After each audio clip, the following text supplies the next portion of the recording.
என் அன்பு சகோதர சகோதரிகளே, ஏதோ ஒரு வேதனையோடு, துக்கத்தோடு, கவலையோடு உட்கார்ந்திருக்கிறீர்கள் இல்லையா?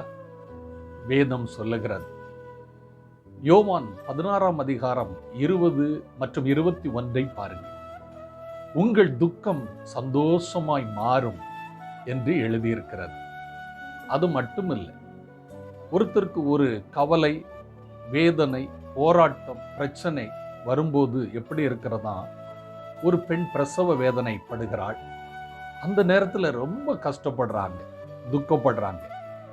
ஒரு குமாரன் பிறந்தபோது அந்த துக்கமெல்லாம் அந்த பெண்ணுக்கு மறந்து போகிறதாம். அதே போலதான் நம்ம வாழ்க்கையில ஒவ்வொரு பிரச்சனையும் துக்கமும் வரும். ஆனாலும் இயேசுவின் நாமத்தில் அது மறைந்து போகும். எனவே சோர்ந்து போகாதிருங்கள். உங்கள் துக்கம் சந்தோஷமாய் மாறும். God plus.